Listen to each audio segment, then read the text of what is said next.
Paradoxalement, au début de l'informatique, il y avait beaucoup plus de femmes qu'aujourd'hui. Dans les années, on va dire, 70, voire 80, où les femmes étaient attirées par l'informatique. On a eu des femmes chez IBM, chez les constructeurs chez HP. Donc, il y a eu quand même pas mal de femmes dans l'informatique. Bizarrement, la courbe avait tendance un petit peu à aller vers la baisse, et on a de moins en moins de femmes aujourd'hui de façon générale dans l'IT, et encore pire dans la cybersécurité ou dans la sécurité informatique de façon générale, où on compte à peu près, selon une récente étude Symantec ISC2, 11% de femmes à travers le monde, dont 9% en Europe. Le problème vient de on va dire plusieurs sources. Déjà au niveau de la cybersécurité, ce qu'on voit, on voit le côté geek de l'histoire. Les filles ne vont pas systématiquement vers ce qui est geek parce qu'on leur a jamais expliqué que la cybersécurité, c'est pas que pour les geeks. C'est geek, c'est le stéréotype du jeune homme qui Coca Pizza derrière ses 3 PC. Voilà. Du jeune homme, encore une fois. Donc, ce qui fait un tout petit peu peur et fuir les filles, qu'on voit aussi qu'il n'y a pas assez de sensibilisation sur le métier dans les écoles. Il faut commencer très très jeune, d'ailleurs, la sensibilisation, j'en parlerai peut-être après, mais ça fait peur. On voit le côté métier geek, le métier hacker de la cybersécurité. Deuxième point qui est très très important, c'est qu'une fois la fille a franchi le pas de dire quand bien même c'est un métier d'homme, c'est un métier de geek, c'est un métier de hacker, j'y vais, elle est souvent mal reçue. Je ne généralise pas, mais souvent c'est un métier où on a du mal, nous les femmes, un petit peu à tracer notre chemin de façon sereine et dire qu'on sait faire la même chose que ce que font les hommes. Est-ce qu'on est mal écouté ou est-ce qu'on est... On a quand même une chose que je trouve très étonnante. On met en cause systématiquement les compétences des femmes sur le sujet. On porte ce fardeau. Donc ce qu'il nous fait, qu'il faut qu'on travaille dans une société, qu'il faut qu'on soit 3 à 4 fois un peu plus compétente pour qu'on reconnaisse notre travail.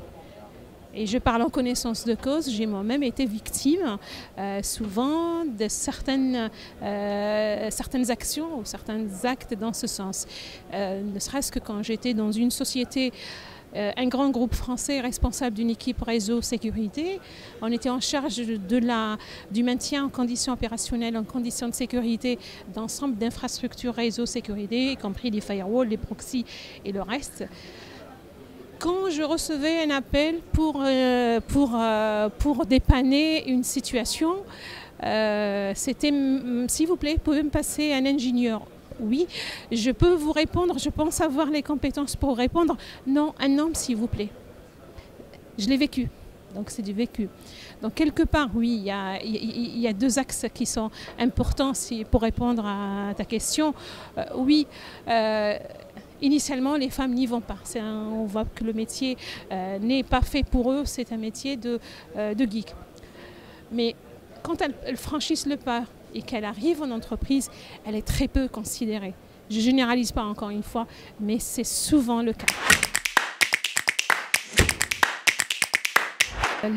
Plusieurs actions en fait, qui sont menées aujourd'hui dans le CEF6. J'aimerais d'abord revenir sur les objectifs du CEF6. Plusieurs objectifs, dont 2 qui sont les principaux, qui sont vraiment la base de la fondation de cette association. Le premier, c'est plutôt professionnel, sur un aspect professionnel, promouvoir la présence, le leadership de la femme. Aujourd'hui, on a un déficit en expertise, on a un déficit en experts en sécurité informatique. La diversité va apporter toute une richesse dans ce métier, notamment les femmes. Les femmes aujourd'hui On pourrait même avoir la vision, on pourrait avoir une vision différente, une sensibilité différente. C'est dans l'ADN de la femme, la notion de protection. Et donc l'idée, c'est d'abord répondre à un besoin de main-d'œuvre et ensuite donner un peu plus confiance aux femmes qui aujourd'hui ont peur d'aller vers cette filière. Et là, nos actions pour ce premier point, c'est on intervient dans les écoles, dans les collèges, dans les lycées. Dès le lycée, on explique aux filles, c'est pas un métier de geek, vous pouvez venir, c'est un métier intéressant et il y a un avenir. Et vous avez votre mot à dire et vous avez votre sensibilité à apporter à ce métier. Le second objectif, c'est plus un objectif que je considère moi comme action citoyenne, c'est la sensibilisation du grand public à la sécurité de l'usage du numérique. Depuis quelques années, je le faisais à titre personnel. Aujourd'hui, c'est dans le cadre d'une association où on est nombreuses. L'association compte à peu près quelques 150 femmes et hommes qui nous aident, qui travaillent avec nous sur le sujet. L'idée, c'est d'intégrer la sécurité à l'usage du numérique dès le jeune âge. C'est-à-dire, comme on le fait pour la protection civile dès le CE1, on pourrait imaginer un programme, un module dans le programme scolaire pour expliquer aux jeunes comment utiliser la tablette, comment utiliser de façon sécure la tablette, le smartphone, parce qu'on les laisse seuls avec ces outils-là. Le numérique, c'est intéressant, mais il faut commencer très très jeune à sensibiliser et moi je dirais à éduquer. Plus tôt on a éduqué, ça facilite la tâche plus tard. Une fois qu'ils arrivent à l'adolescence, c'est trop tard. Ils ont déjà tort, ils ont déjà été sur des sites qu'on n'a même pas idée. Ils sont adolescents, ils vont créer un Facebook, on va créer le Facebook pour les surveiller, sauf qu'ils vont en avoir un pour papa et l'autre pour mes copains. Pour papa, maman et l'autre pour les copains. Donc généralement, parce qu'ils ne sont pas dès le départ. Donc si on veut avoir des générations dans un monde sécure, dans un monde, comme le dit M. Poupard, où la cyberpaix règne, il faut commencer par l'éducation très très jeune. Donc les deux axes principaux du CEFSI, c'est ça. Promouvoir la place et le leadership de la femme dans ce métier et apporter une action citoyenne de sensibilisation grand public à l'usage du numérique.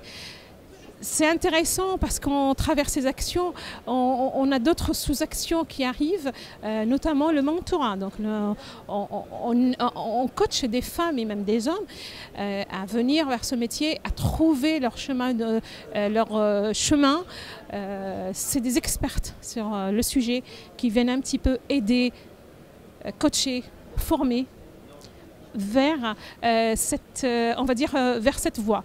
Ensuite, on organise souvent des conférences, des after-work, des colloques ouverts à tous les publics et gratuits d'ailleurs, pour expliquer des sujets sur les sujets de fond, sur la cybersécurité. On a déjà, premier colloque, on a déjà parlé de l'innovation et la cybersécurité, on a parlé de l'IoT, le big data et la cybersécurité. On a parlé aussi du blockchain.